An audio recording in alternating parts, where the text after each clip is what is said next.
There have always been those years in video games.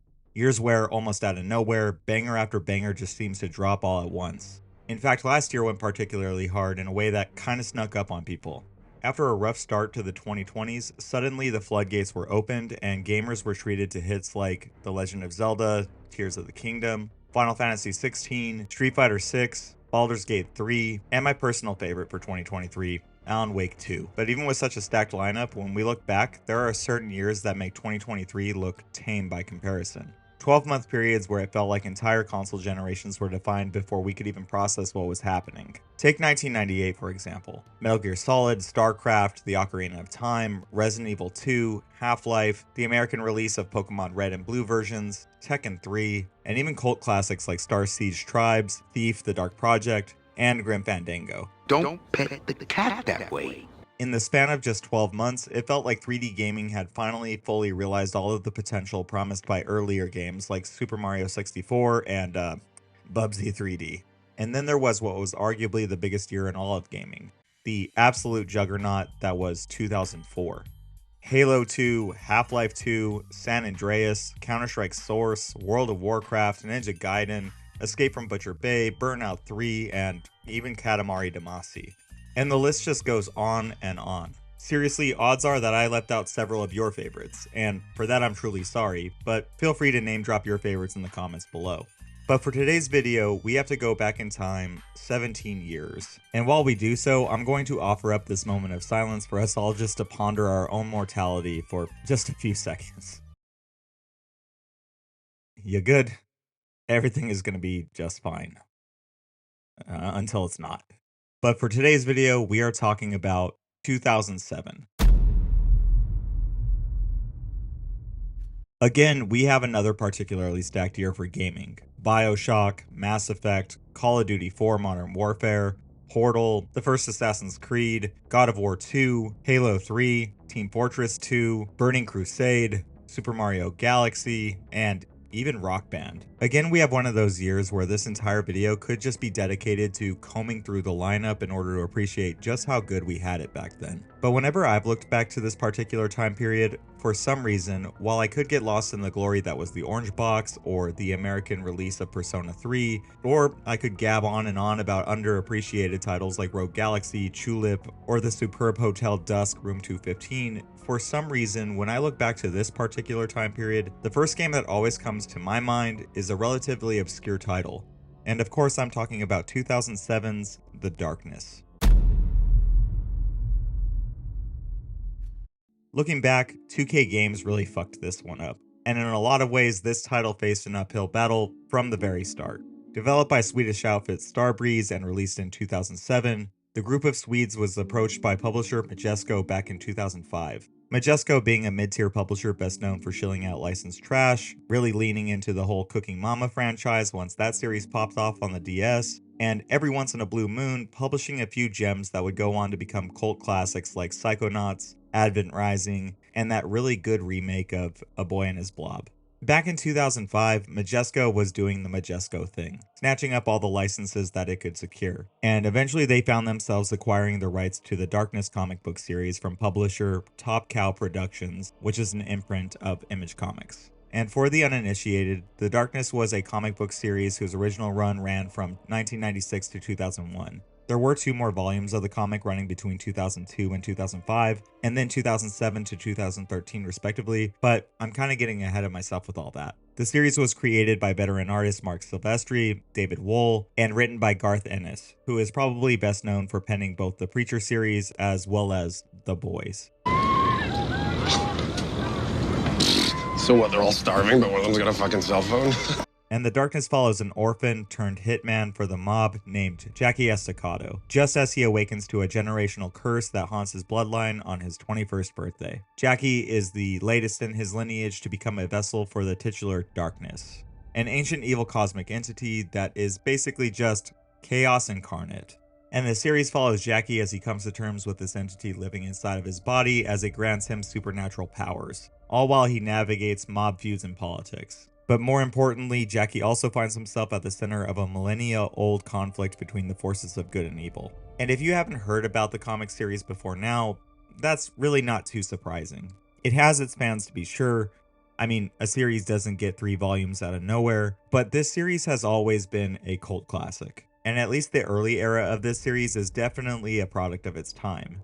An edgy, hyper-violent comic that definitely follows in the footsteps of Todd McFarlane's Spawn. It's cool enough for sure, but for me personally, I didn't become familiar with the series until after I played the game, and really, that is where I feel most at home with this series. But back to the video. After Majesco had secured the rights to make a Darkness video game, they began looking for teams to develop the project. And with Starbreeze hot off their critically acclaimed development and release of 2004's The Chronicles of Riddick: Escape from Butcher Bay, the studio was zeroed in on as just the team to handle this video game adaptation. But in the first real hurdle facing development of The Darkness, Majesco, undergoing financial hardships, was forced to sell the license, as well as what had already been developed in order to stay afloat. And in 2006, 2K Games took over ownership of the project, slating The Darkness to release on June 25th of 2007. But there was kind of a major problem with that release window.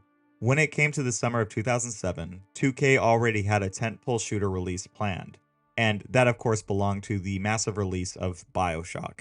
And with all of the marketing and pre-release hype surrounding Ken Levine's magnum opus eating up much of 2K's quarterly marketing budget, The Darkness was released pretty unceremoniously.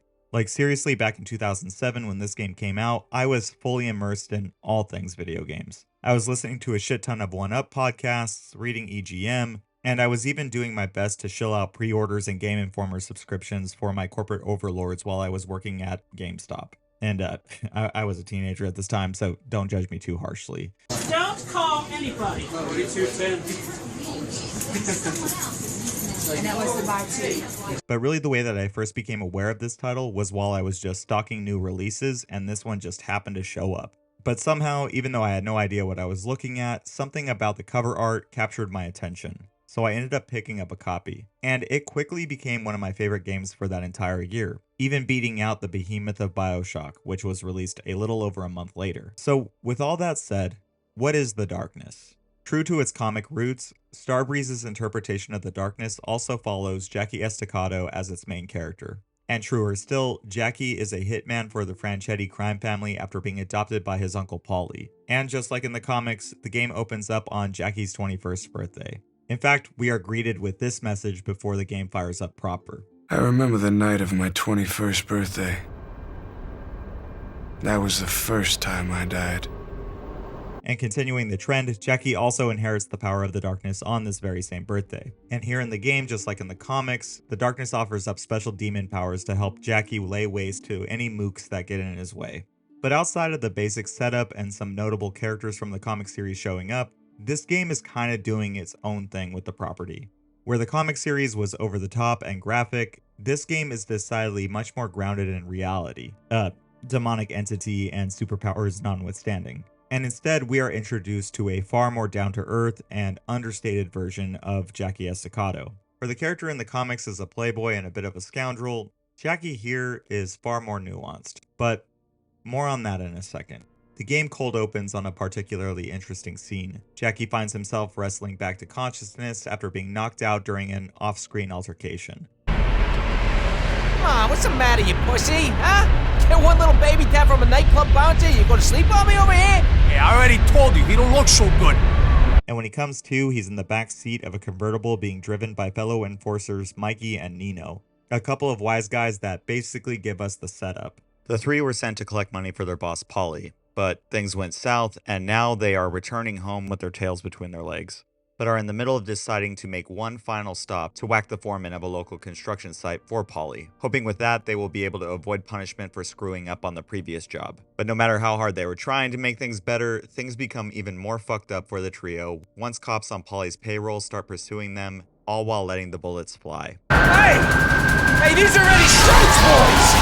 How are they shooting at us? This must be on Polly's payroll. You watch a lot of this sequence play out until Nino snaps Jackie out of his stupor. Jackie, don't just sit there staring like a retard. We gotta shake you. and things just keep getting more and more out of hand until Jackie joins the fray and starts firing on his pursuers. But eventually the chase ends when a wrong turn is taken and Mikey crashes the car into a section of the tunnel that is still under construction. And from here we learn that Jackie is being pursued on foot as he battles his way through a construction site, but things escalate to the point of no return when Jackie finds that the foreman that he was targeting has already been whacked and that a trap has been set for our protagonist by his unhinged Uncle Paulie, who now considers Jackie to be a threat to his seat at the top of the crime family. Well, you need to learn who's calling the shots in this family. I've been very, very generous to you, Jackie. In fact, I got a surprise for you on your birthday. It's in the closet. Have a blast.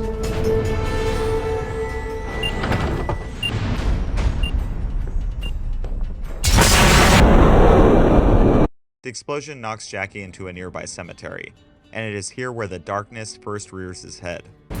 Keep looking. He didn't go far after that fall. Darkness will fall. And then it fully makes its presence known when the odds against Estacado are at their worst. Through you, I am born.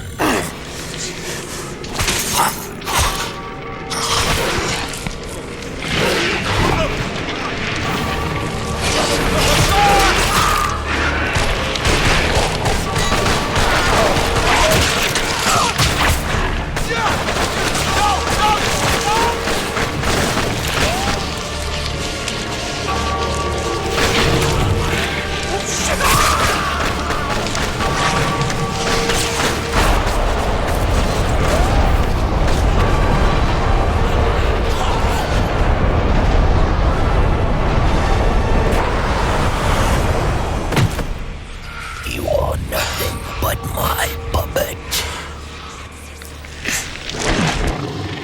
And really, that's basically it as far as the story's setup goes. Jackie is forced to deal with his entire life crumbling around him as he is now wanted by the police and his own crime family, and he is also now being possessed by an eldritch horror. Truly a 21st birthday for the record books. And it is here that I'm going to issue a spoiler warning. In order for me to properly talk about this game and later its sequel, 2012's The Darkness 2, there is really no way for me to avoid talking about some pretty substantial plot beats. Both of these games are over a decade old at this point, but if you've never played them, I do recommend both titles, both for entirely different reasons altogether, but I'll get into that later. But if these games have been on your radar and you don't want me to potentially ruin your experience later on, this is your opportunity to close out of the video and go play both games for yourself. But be sure to like the video on your way out because it really helps the channel, and consider subscribing if you've liked what you've seen so far. Alright, back to the video. I've mentioned it more than a few times already, but back in 2007, The Darkness truly blew me away.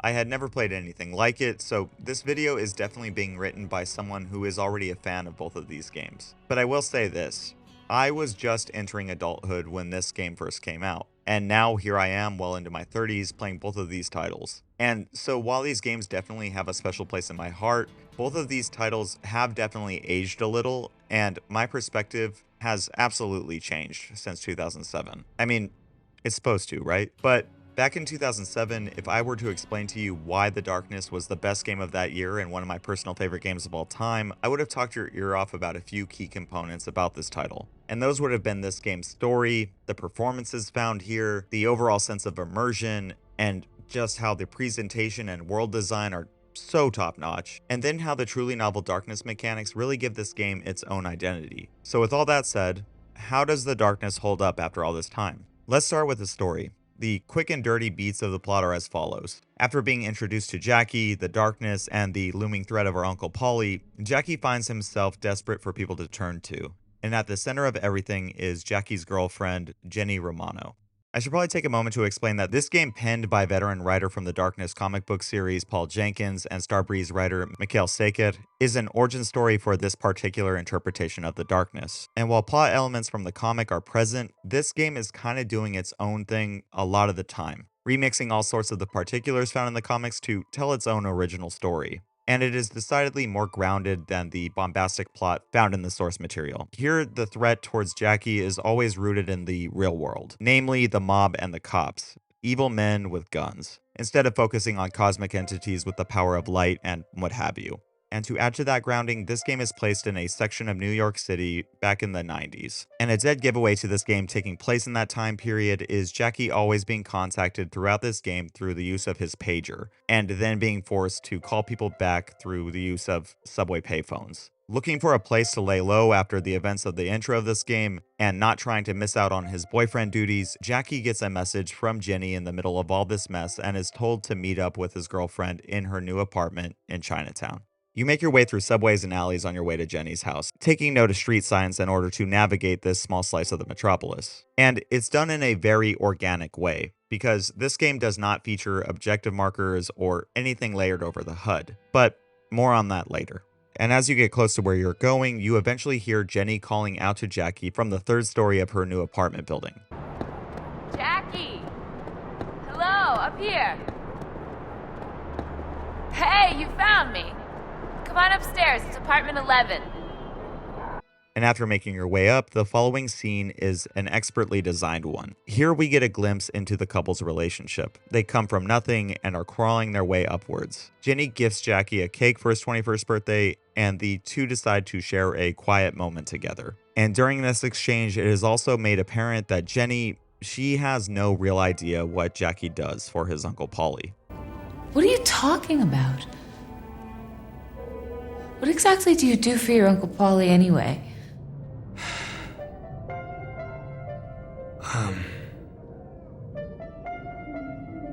I'm a contract killer. I, kill people for the Franchetti crime family. I meant to tell you. I just didn't know how, baby. What? Are you nuts? You are nuts. This is just like you, Jackie.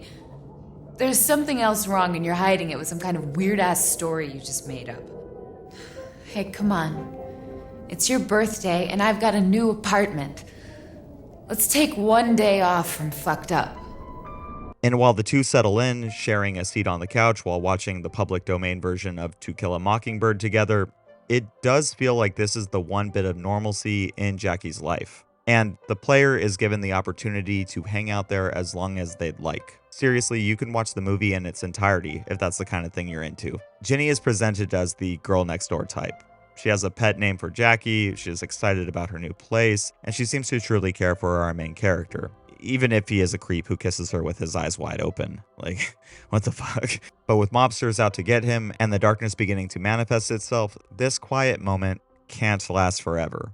And once you leave Jenny's house, from here on, Jackie is catapulted into a full-on gang war. After a couple shootouts with some jobbers, we eventually meet some of the supporting cast in this game. Veteran mobsters from the old times in particular. Characters who sympathize with Jackie and even give him advice on how to take Paulie down. With the majority of these side characters expressing their disdain for the unhinged ways that Paulie has been doing business within the family recently. I've seen this shit happen time and time again ever since that fat fucking Paulie took over the mob. You understand? He's doozy bots, he's out of his fucking mind. And from here on, Jackie and the Darkness rip and tear Paulie's operation to shreds. But Paulie, he is known for being a particularly violent son of a bitch. And after Jackie's done some damage to his operation, things only escalate from here. Even going as far as bombing the orphanage where Jackie and Jenny grew up just to make a point and drive Jackie out of hiding. In a stunning turn of events, the St. Mary's Orphanage is currently the site of a massive firefighting operation, following what witnesses have described as an explosion. And while Jackie stays busy trying to punch a hole through the current power structure, Jenny is kidnapped by Paulie and his paid-for police captain, Eddie Schroet. And once Jackie learns about this, he makes chase. And the ensuing confrontation, it is heavy stuff.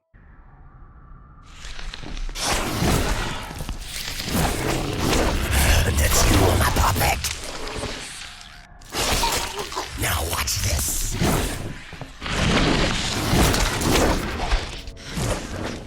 Dick, Jackie was so right about you. Shut up, you dumb broad. You're giving me a fucking headache. This was your idea, Franchetti. If it was up to me, I'd have blown her brains out already. Yeah, well, it's not. Fuck you! Why are you doing this? Maybe you should ask your boyfriend when he gets here. Jackie? Why haven't you fucked him over Shut enough? your fucking mouth, bitch!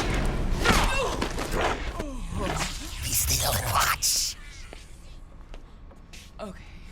Please don't kill me. You stole my respect, and you stole my trust. And when blood takes from blood, someone always pays. So now, I take from you. Jackie, this is not your fault. I'm going to stop here for a second. When I first played this game, this moment more than anything else that I had ever seen in video games, this moment absolutely floored me back then. It came almost out of nowhere. You are playing as a character that can literally shred both of these goons apart, but the darkness, it just lets it happen, hoping to weaken Jackie to the point where it can take control. And the price paid was having Jenny killed right in front of you while you are powerless to act. And you impotently watch as these two villains scurry away in front of you. There have been very few moments in gaming that have hit me like this. Plot beats that are so heavy, so expertly done, where I literally had to turn the console off once the autosave icon stopped flashing. Story beats where I had to remove myself from the immersion and take a walk, or more accurately back in 2007, light up a cigarette in the garage. This moment might have been the first time that this kind of thing ever happened to me, where I had to stop playing and reflect. And this moment might have been the first time that that ever happened to me, almost in any medium. And it has happened since, but I think only once. And I think that the last time it happened was during a particularly bleak moment during my first playthrough of 2017's Nier Automata, basically a decade later. How would teaching them lead to something like this? Fear. I don't understand. I taught the children what fear is. And what really makes this scene land so hard are the performances of these characters and how everything had been building up to this shovel to the face moment. First, we gotta examine how Jackie's character has been handled up until this point. Out of all the choices that Starbreeze and Paul Jenkins made in designing and writing this game, how they chose to characterize our main character is arguably the glue that holds everything together in this title. Whether it be through entirely optional dialogue during a side quest, visions of Jackie's past, or little incidental bits of dialogue on the main path, the Jackie Estacado found in this game, he is a very interesting character. He's a hitman and a stone-cold killer to be sure, but under every line of dialogue delivered by Kirk Acevedo's expert performance is a sort of quiet sadness and rage. And the one thing that elevates this from a good performance to an honest-to-God top-tier one is the genius idea of how Starbreeze decided to handle this game's loading screens. Whether you are loading into the next plot beat, or you are just going off the main path in order to do a few side missions, the load screens here work the same. The game cuts to black and we see Jackie alone in a pitch black void as he explains either something directly relating to the major story beats or fleshes out his character and his relationships with the rest of the cast. And between the motion capture and the voice acting, Jackie is revealed to be fairly complex. He has a violent streak for sure, and by all accounts would hardly qualify as a good person, but as we peel away at his layers, we see that he didn't really want any of this. When I was a kid, I used to think that the subway system was like one big plate of spaghetti and all the stations were meatballs. My Uncle Paulie smacked me upside the head whenever I talked about stuff like that.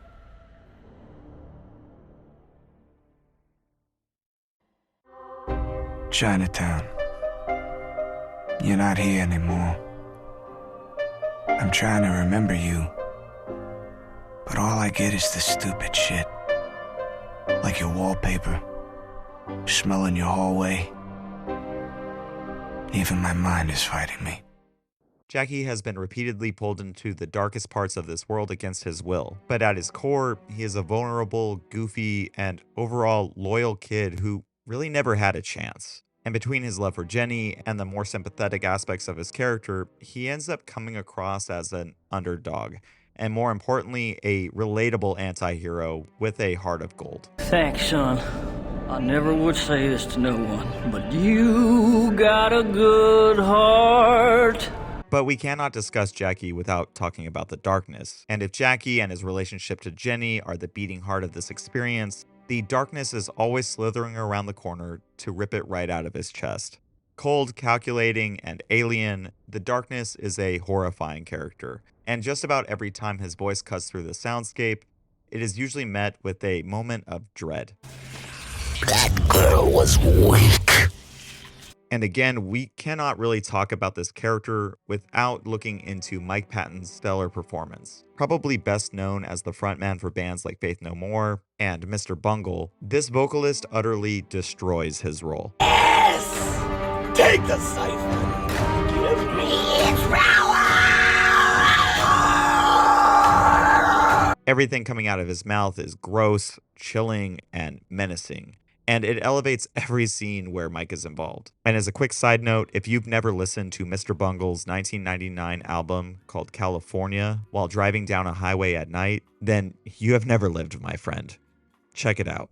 So, back to this scene where Jackie is being goaded by the darkness as his entire life is crumbling around him. It is hyper effective stuff. Oh, what did they do to Jenny? And after Jackie comes to terms with the reality of Jenny's death, he cannot handle the world that he now lives in and makes a move to end it all. And it is at this point where Jackie finds himself in something resembling hell. A hell as filtered through World War I and Francis Bacon paintings. And the structure of the story changes up from this point on. While Jackie wanders this hellscape and learns about the inner workings of the darkness, and also learning a little about his own lineage and how he inherited this curse, the darkness is back at the orphanage reconstructing Jackie's destroyed body until it can switch him back on and continue using the man as its host. And once he's back, the plot becomes a straight-up revenge story, with Jackie doing everything he can to tear down Eddie Schroet and his Uncle Paulie. I'm going to step away from the story at this point because I think that this gives you the gist of everything that's going on here, and I really think it's time to start talking about the actual game part of The Darkness and its overall design. As I stated before, this game takes place in a small slice of New York City during the 90s, and a main component of its story and scenario writing is about Jackie more or less finding allies within his feuding family in order to take down his uncle. And so, from a moment-to-moment gameplay perspective, it basically breaks down this way. You progress through the story, meet an ally, and then set out on a mission to rip apart Paulie's crime operation. But outside of the loading cutscenes, just about everything in this game of any importance is handled directly from Jackie's first-person perspective. So when you roll up on one of Jackie's confidants, everything has this real immersive feel. Facial tics and performances are good throughout, even if some of the facial textures haven't aged so gracefully, and Jackie has a little trouble actually moving his lips in some of the more throwaway sections of dialogue. And what did he do to Paulie? Who gives a shit? But everything being done here is all about keeping you anchored into the moment and to the world. And while if we pull back and actually examine the different locations available to you, they basically break down to a few linear sections broken up by a few hub sections based out of the 2 subway stations that you can crawl through, but so much is being done here to imply a much grander scale than this game is actually presenting. Side areas, side quests, bespoke NPCs chattering or even breakdancing around, top-notch graffiti that was actually done by professionals and then uploaded into the game, blasted all over the walls. The Darkness's version of New York City, while fairly small in design, it feels huge in execution. Every corner of this map feels authored. And while if we hold a magnifying glass up to it, this world is fairly small, it feels so much larger and detailed than an actually huge game with nothing going on in it, like something like Forspoken. And all of these clever design choices, such as having exploration and even critical path destinations signposted by actual street signs and verbal directions, it really sells this illusion. You feel a part of this place, and it is up to you to figure out how to move about it, especially when some missable little moments can come up, like this particular encounter. Stick 'em up, bitch!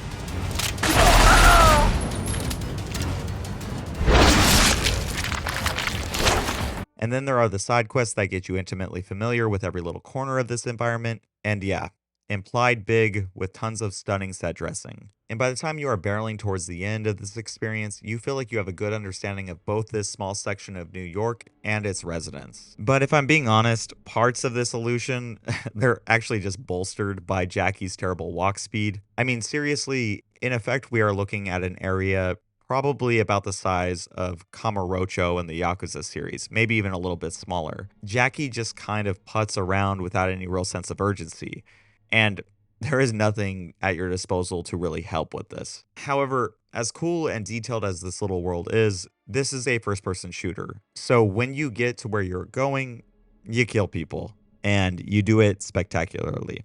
Early on, we are introduced to the shooting in this game. And while I'll have to come back and really explain how it feels in practice, it is handled in a fairly unique way. First, Jackie is initially given a pair of matching pistols, and for much of the game, that is Jackie's weapon of choice, deciding to really lay into the John Woo akimbo style. Guns are loud and they are lethal, both on the giving and receiving end, but unique to the darkness are a few interesting choices. One, bullets are actually objects in this game. So during firefights, you will often catch little specks of lead flying overhead, and it really just nails down the intense pace of the combat. And then two, when it comes to pistols and other small caliber weapons, Jackie never reloads.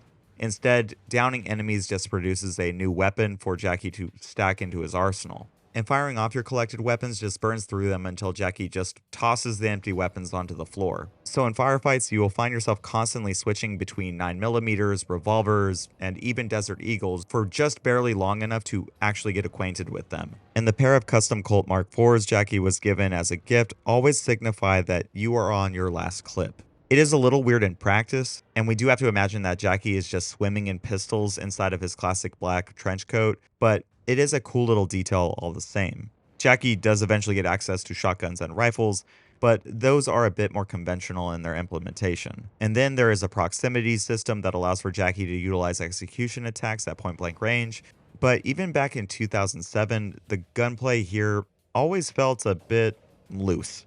There's a fair bit of auto aim at play here, but it never quite feels right. For some reason, it seems to target center mass more than anything, and flicking up to deliver headshots doesn't work with the same kind of consistency that you would actually like. And then, with so much of this game taking place in the dead of night, fighting off mob goons in all black, sometimes it could be a little difficult to actually spot your targets when they're at a distance. But even though gunplay is presented as a major part of Jackie's toolkit, it pales in comparison to how his kit is expanded through the darkness powers. In the initial reveal, we are given a sneak peek of what controlling the darkness will ultimately become through progression. Early on, we're given the power to summon darklings, little imps that aid Jackie in combat, and while additional classes are unlocked for these little guys, they really just keep enemies busy while possessing an interesting quirk or two. But when it comes to what we are repeatedly shown as the physical manifestation of the darkness, we are usually talking about these two tentacle heads that manifest out of Jackie's body, and both of the tentacles give us access to a couple of unique abilities. First, there is Creeping Dark, which allows for one of the tentacles to detach, and we take control of them like they are some sort of fucked up Lovecraftian drone. In combat, this allows for us to get the jump on unexpected enemies before biting their face off, but this power also serves as the main tool in the puzzle-solving bits that you're going to encounter throughout the story. Then there is the Demon Arm, which is unlocked later in the game, and it is essentially just a spiky arm that flings out to impale jobbers and then lightly fling them away. It can also be used to move obstacles out of the way, but as for their main use, I have to talk about another important mechanic altogether. The darkness and Jackie's ability to wield it is entirely dependent on the ambient dark surrounding the player. If you are wounded, you will see the tentacle heads actually begin to drink up the darkness in the environment until you come back to full health. And Jackie uses the darkness as something of an overshield in combat, making him decidedly more sturdy. But if the darkness is what gives Jackie his powers, then it only makes sense that light does the opposite. So street lamps, floodlights, and worst of all, those garish fluorescent bulbs are Jackie's worst enemy, completely robbing the player of their ability to do the wicked shit. Early on, shooting them out is the best way to deal with them, but again, this kind of betrays this game's floaty gunplay and weird auto-aim, as hitting these doesn't always happen on your first try. But once you have the Demon Arm, that thing is a dream, as it has this magnetism to the light sources that just makes the job that much easier and effective. And while there are two more powers worth discussing, with just these three abilities, the feel of this game really comes to life. The darkness at its core, both the Eldritch being and the game itself, is less of an overt power fantasy for much of its runtime, and more of an experience of acting like a slithering prowler in the shadows. You shamble through buildings and alleyways stalking your prey, all while reclaiming the night one light bulb at a time. And when coupled with Mike Patton's guttural vocals, I mean, it's rad, but you always feel kinda gross, but in a really cool way. You are an ancient predator here, not some sort of friendly neighborhood superhero. And the enemies treat you as such. They scream, they cannot believe what they are seeing, and the Eldritch Parasite is thrilled by the ensuing chaos. It gains power with fear, and edifies itself by ripping the hearts out of downed enemies' chest cavities. Again, gross. As for the last two powers, there are the darkness guns, which fire concentrated dark from the shadows instead of bullets, but they kind of suck and you will barely get any real use out of them. In practice, they just take up the slot of a better ability, and you already have guns. And these just deplete your own shield, so fuck them. And then finally, there's the black hole ability, which in practice is a nuke. But it also puts you into a bit of a cooldown state. So it is good for clearing rooms, but it could also leave you vulnerable if you were unable to ragdoll the entire encounter in one go. And as far as the game goes, that's pretty much all that there is. So how does the darkness hold up overall? I've stated a few times that the gunplay kind of needs some work. The darkness powers are definitely fun and novel, even though controlling the creeping dark is kind of wonky, as sliding from surface to surface is a bit of a game of trial and error, and some of the powers, while fun to use, have the potential to feel a bit superfluous. But when the game is at its best and you do feel like a truly evil creature lurking in the dark, I don't know, that holds up even all these years later, and there are no other games quite like it. The world building definitely holds up for the most part, even if I wish Jackie could actually get to step in, and a few of the NPCs could break the immersion from time to time, but a lot of what's here, it still works. And the characters of note, the ones that actually factor into the story, they are still fairly convincing. Sometimes the eye contact that they make with you might be on the wrong side of the uncanny valley, but you can't deny that it still feels immersive. So overall, I do think that the darkness holds up great after all these years. But I am going to be honest about something kind of glaring when playing this game again in 2024. While the story and a lot of the character work floored me in 2007, I'm not so sure that it holds up to the same standard that it did back then.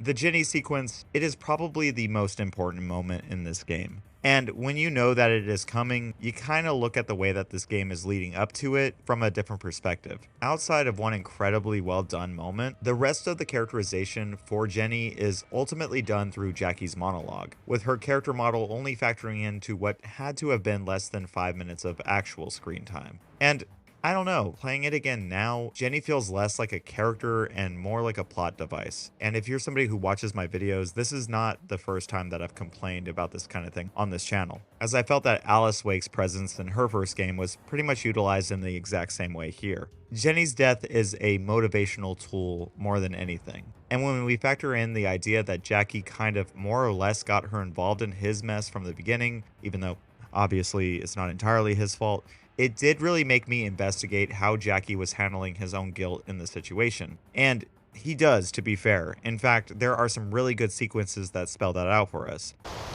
You were everything to me, and all I ever did was kill you.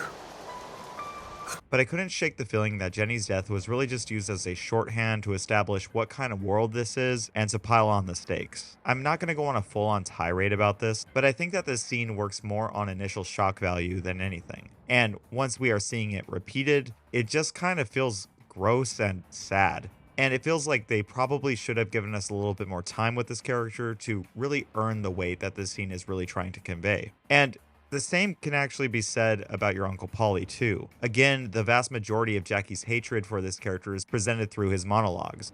And as for the actual character, he is only present in 2 particular scenes, and they are fairly spread out. For much of the game, he is in hiding. And interestingly enough, it feels like Eddie Schroet really gets the opportunity to shine as the standout villain in this game. Now then, you may feel a little discomfort. Shit! God damn it! You're plugging in all the way over there. Jesus Christ! God damn it! I'll do it myself. Nope. But even if this scene didn't impact me as much as that might have back in the day, the writing in the darkness is solid, and the performances rule. But I don't know, coming back, I was surprised to see how much of this game utilizes a tell, don't show approach. And as a result, I found myself feeling just a little less impressed this time around. I still enjoyed coming back to the game, but I couldn't help feeling like I wish I could take a pill or something that would make me feel like I was playing this game all over again for the first time.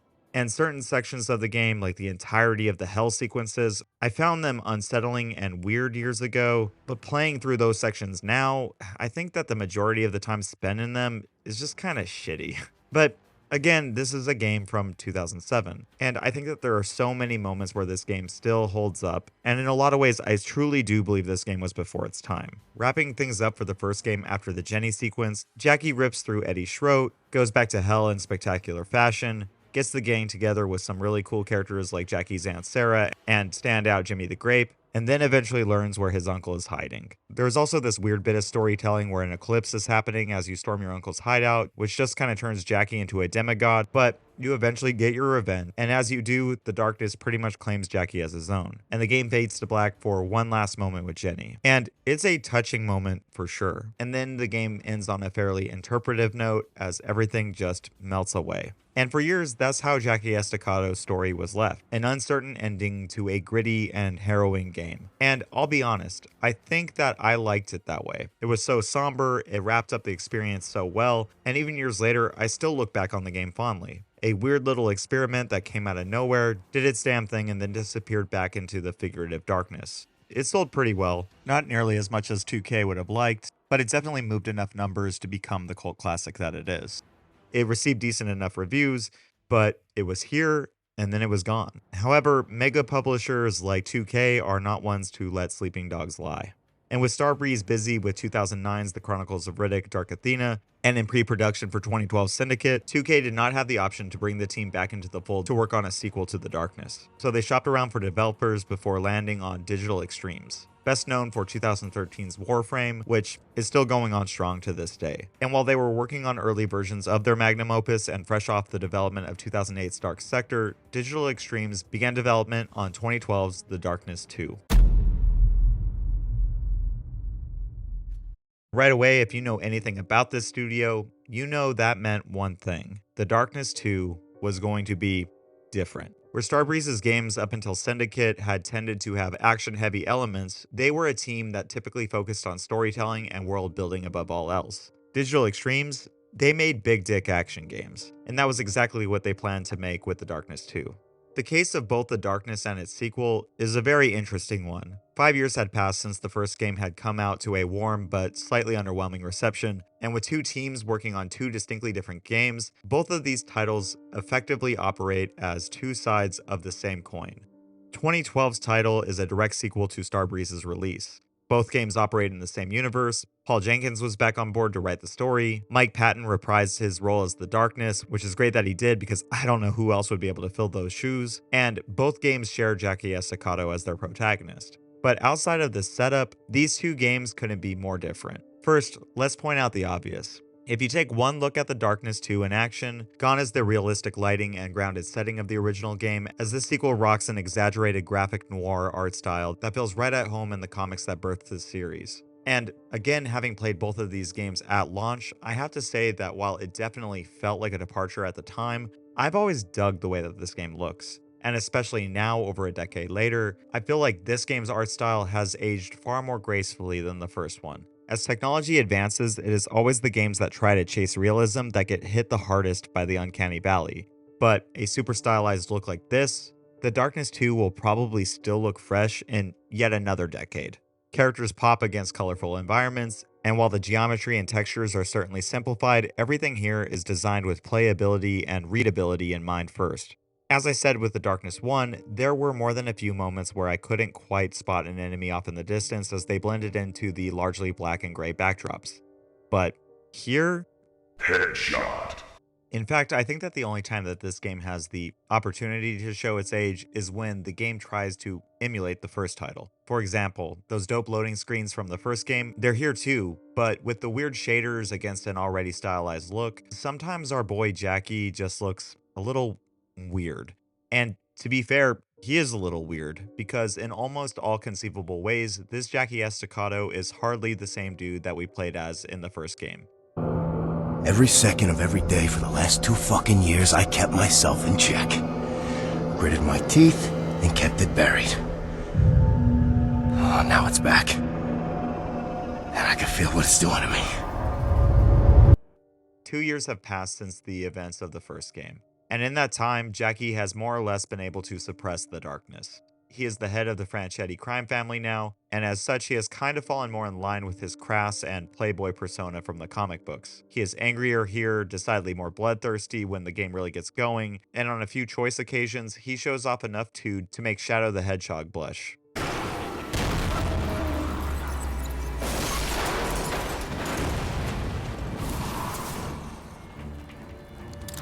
And to further separate this incarnation of Jackie from the first, our boy is now being voiced by Brian Bloom. When I was 18, running numbers for my cocksucking Uncle Paulie, I used to kill time at Rocco's. Real shithole of a bar. But the waitress, biggest tits you ever seen. Who has done so much voice acting work that it's a bit dizzying. But for me, he will always be the voice of BJ Blazkowicz from the most recent Wolfenstein titles. Ja, ein hot dog. And as you could imagine, Brian Bloom does a great job.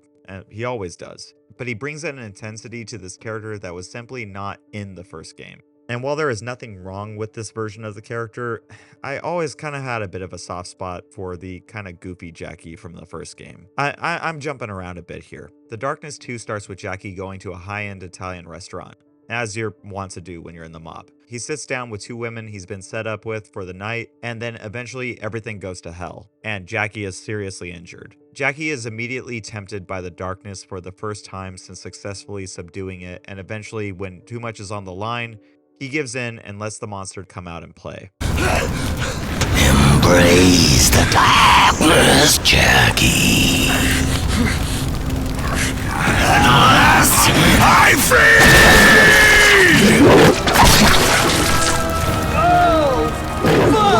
And we eventually learned that all of this is by design. In the comics, the story was always far more lofty than what we saw in the first game. There was the darkness, but there was also the Angelus. You know what? I don't need to explain all this. I'll let the lore master for this particular game, Johnny Powell, take it away. Okay, you know how this story starts. In the beginning, there wasn't shit. Literally, nothing but void and darkness. And that's how the darkness liked it. It wasn't until God decreed, turn on the lights, that things got nasty. It started out small. A planet here, a sun there. You know, next thing you know, there were humans and cows and then stuff running all over the place. Needless to say, the darkness was pissed. From then till now, the darkness tore its way through the world, inhabiting one human host after another, each thinking that they were its master. But you can't own the darkness. The darkness owns you. When we were just talking, you said not even the Angelus could stop it. What does that mean? What's the Angelus? The Angelus? You mean you don't know?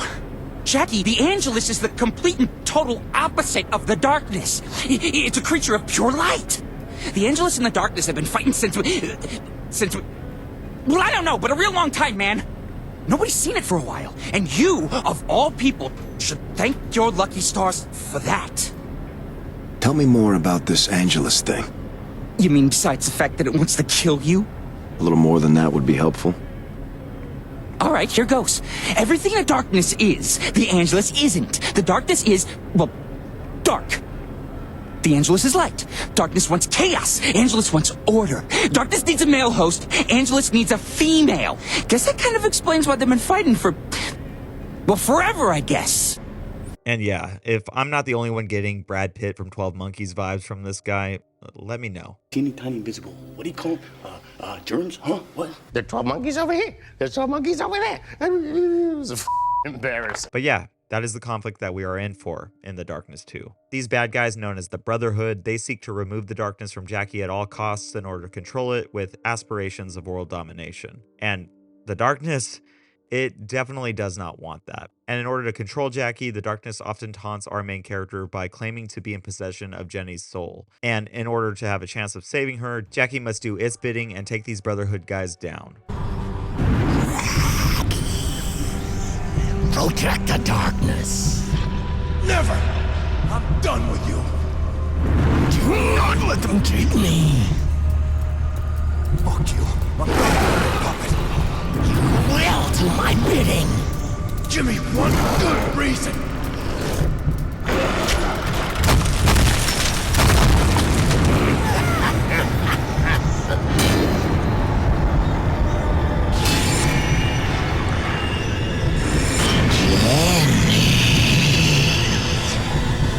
Her soul is mine. You will do my bidding!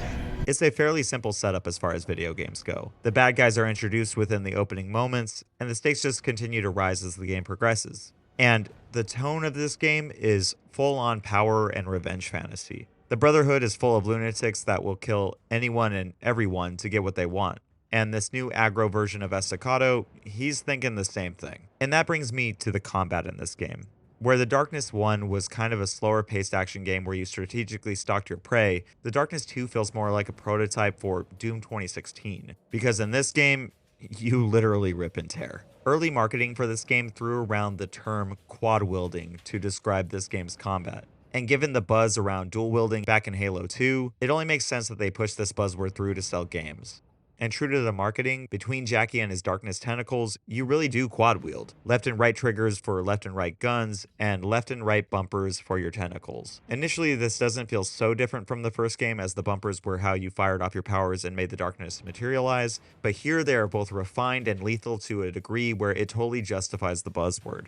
The left bumper is for grabbing environmental items and enemies, and the right is for throwing them through approaching targets. Grab a parking meter and let it rip, impaling a bad dude to a wall. Or rip a car door from a vehicle and watch as it slices through 3 enemies all in one go. And the demon arms aren't just for environmental interaction, as they can be used to grab enemies and initiate horrifying executions that not only instantly kill your target, but they also reward you with health, lower cooldowns on some of your crowd control abilities, restock your ammo, or grant you a throwable shield. And your right arm, that just slices people right down the middle, vertical or horizontal, depending on how you flick the right analog stick. And all of this feels light years ahead of what was present in the first game. And really, that's for a very good reason. The first Darkness game is old.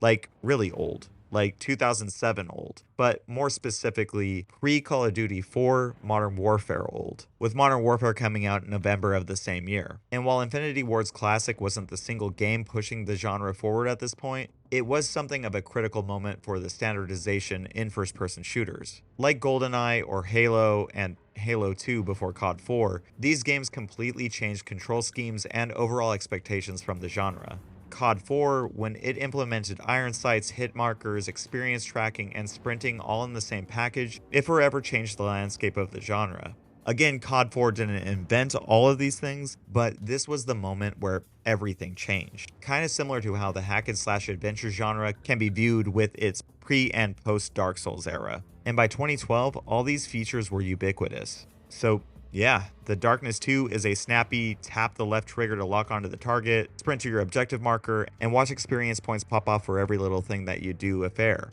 It is decidedly more arcadey than the first title, but also infinitely more playable. And even the mechanic of taking out lights, while it can still be found here, between the much more accurate shooting mechanics and all the other tools at your disposal, these stopped acting like soft checks in your progression and instead just offered up free experience, as blowing them up trickled in the bonus points.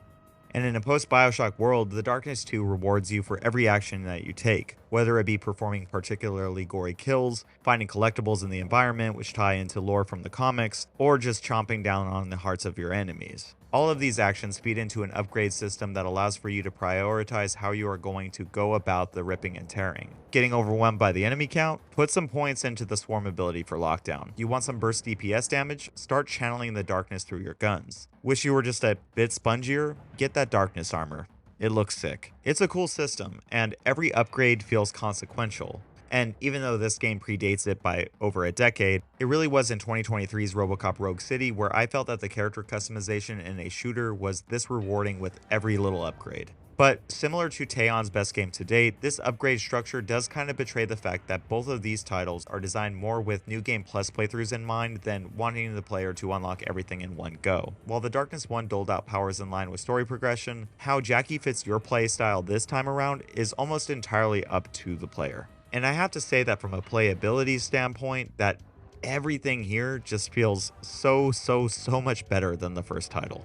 That is other than the nerf that this game gave to the black hole ability. But considering just how lethal you are now, you probably won't miss it. And then there are a few boss fights that are just kind of there, but they hardly move the needle in either direction. And while I didn't mention it while talking about the first title, that game did have a multiplayer mode that was fairly basic even for its time, but it did allow for every player to morph into a Darkling at will. And it seems at least some form of this idea was revisited, as Jackie can take control of his impish friend in certain sequences. But those play decidedly like a more polished creeping dark section of the game, and they play out more like Force style sections than anything. But when comparing these two games, it's pretty clear that The Darkness 2 has a clear edge when it comes to combat and its art style. But with the storytelling in The Darkness 2 with its more comic booky feel, it's really going to be a matter of taste.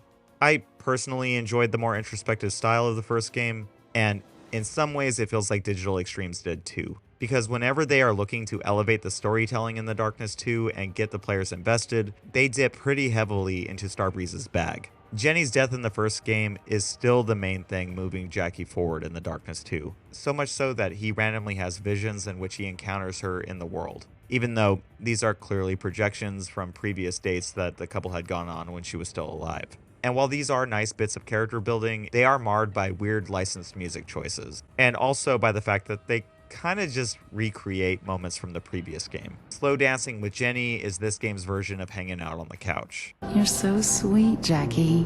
Did I ever tell you that?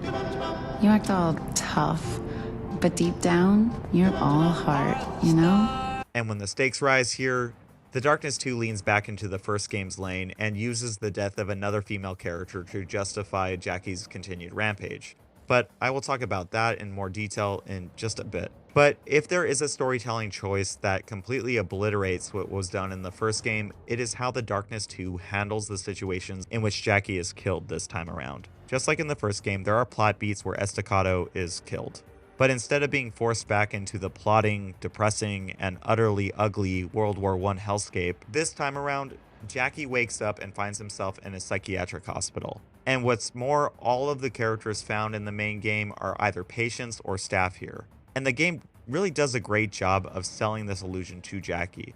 In fact, on my first playthrough back when this game first came out, I really was unsure what Digital Extremes was doing here, as the game really does make you question whether or not this place is reality, and Jackie's quest to chase down the Brotherhood is nothing more than a delusion. Don't you see what's happening, Jimmy? The darkness is inside our heads. You mean the voice you hear, Jackie? The one that makes you do bad things? Does that seem reasonable to you? Look, I'm not going to skirt around the issue any longer. Dr. Vic and I are concerned that you're making up new rules as you go along. Mafia fiction's fine for television, but not for real life. It is neat and effective stuff, and probably where the majority of my favorite moments in this game's storytelling are found. And then finally, when comparing, we need to talk about how these games are structured. The first title had its hub and spoke design and gave you full run of a small section of New York. But here, this game is almost entirely linear. Action stages are broken up into sub-chapters, which are often bookended with Jackie's monologues. And then between action stages, Jackie either finds himself back in the mental hospital or at home in his opulent mansion. And while you can poke around these environments for fun little conversations and the occasional collectible, these are pit stops at best when compared to the diversions found in the first game. The linear path here is where everything of consequence is found. And between some fun character work and an interesting main villain leading the Brotherhood, there are plenty of breadcrumbs to lead you to the end of this experience with very little friction. And considering that the campaign takes roughly 6 hours to beat, it's fairly lean and streamlined compared to the first game where I spent at least double that time. But there are at least 2 hours spent in hell in the first game that could have been cut out completely, and it probably just would have made for a better game. Overall, D2 is a competent and fun shooter. It does ultimately end on a cliffhanger, with the final confrontation placing Jackie in direct opposition with the darkness in order to try and free Jenny's soul, but in doing so, he basically placed her at the front of the line to become the next vessel for the Angelus, the opposing force for the darkness. Where's Jenny? Don't worry. She's still in here. And after all you put her through, she still loves you. But she knows what must be done. But that sequence played out more like sequel bait to a game that never came out more than anything. And considering how it is also a pretty radical departure from how the character is depicted in the comic, this whole sequence felt more contrived than anything. But who knows? Maybe there was a satisfying conclusion in the works that we just never got to see. And considering that The Darkness 2 sold about half the copies that the first game managed to, it is kind of no wonder that the franchise went dormant here, at least from a financial perspective. But as good as the combat and even some of the storytelling is in The Darkness 2, there are some pretty weird moments that kinda irked me. I've already mentioned that the Jenny scene in the original game kinda lost a lot of its impact this time around for me, and that there were a few other moments that fell flat as well. But overall, I enjoyed most of what they were doing in this 2024 playthrough. even if I did find the game to be a little more edgy for edginess sake than I did back in 2007. But back in 2007, I was kind of an edgy guy myself, so it's no wonder I loved this game so much when it was new. But if The Darkness was an edgy game, The Darkness 2 is an edgelord game.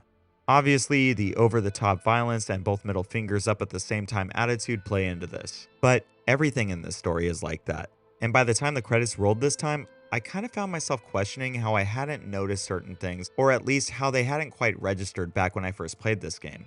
But once you separate yourself from the hyper-violence and the fast pace of all the action, this plot kind of doubles down on some of the issues I had with the first title. Sure, the villain is better this time around and has a little bit more screen time.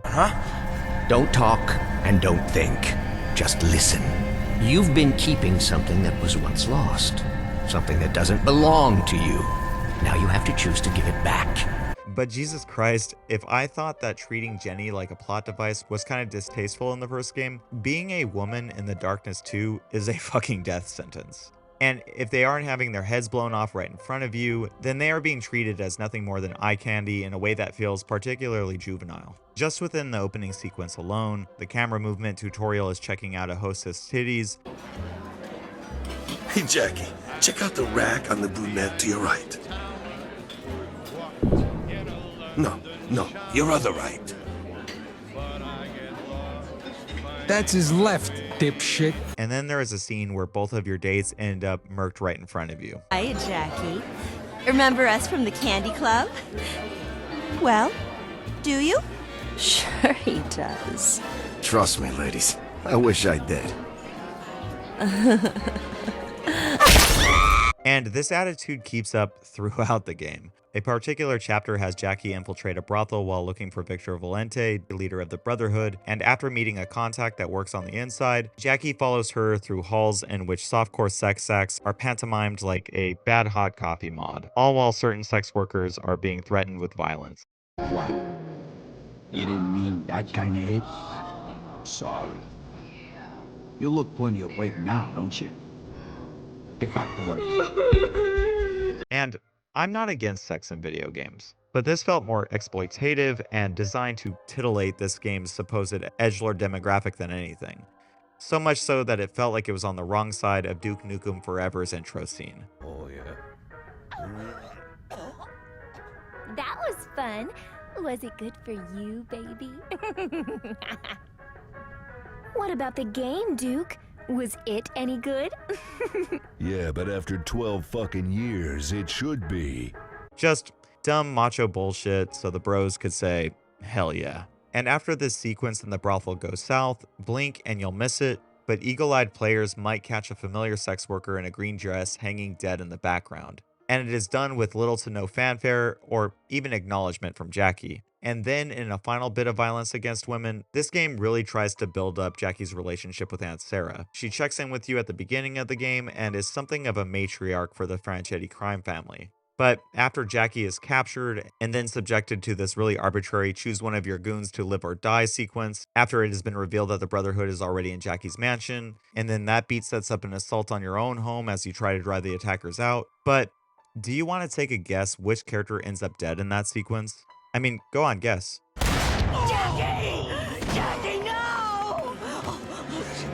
You'll come back for this. You know you will. And when you do...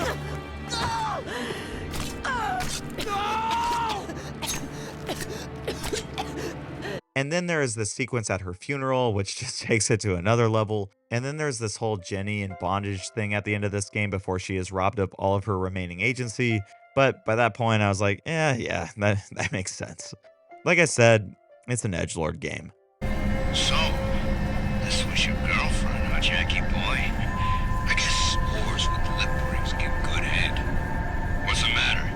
Couldn't fuck her face when her head was blown off?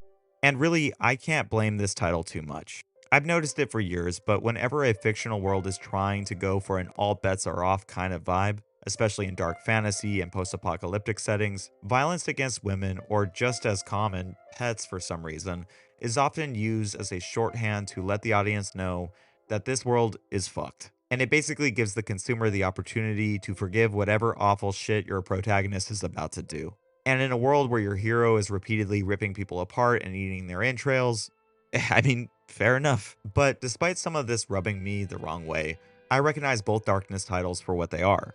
A duology of action games from a bygone era that was trying some pretty novel stuff, and a pair of licensed products that at first was trying to work within the parameters of what had come before it while also telling its own story, until the sequel decided to return more to its roots. I think both of these games have their place, and if you are open to playing a couple of edgy action games that are crass and hyper-violent, then I think that you might find something here. And some of the introspective moments from this series are, even a decade later, ahead of their time.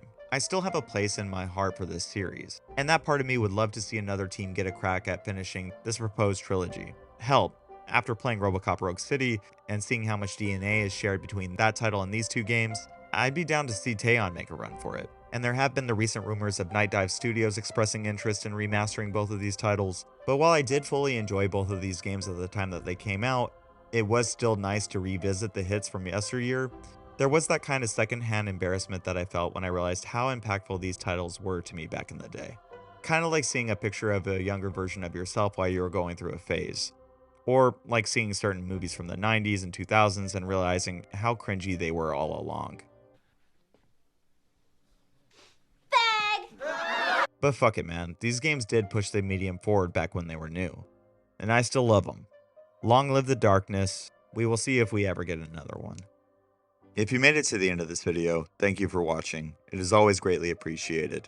And if you liked the video, please consider dropping a like, commenting, or even subscribing, as all of those actions really help this channel grow. The Darkness is a series that I held in high regard for many years, and while I still definitely understand why those games were so impactful, they're definitely getting older. But sometimes going back to play the classics, it's a vibe, man. If you're a fan of this channel, you may have noticed that I've been a little slower on uploads lately, and for that I'm very sorry. But I have a lot going on in my personal life right now. Everything is good. I'm actually getting married very soon, so wedding planning, work, normal life. But soon in the near future, I will be back to my normal uploading schedule, and hopefully I'll see you in the next video. Until then, you're all beautiful people, and I hope you have a great day.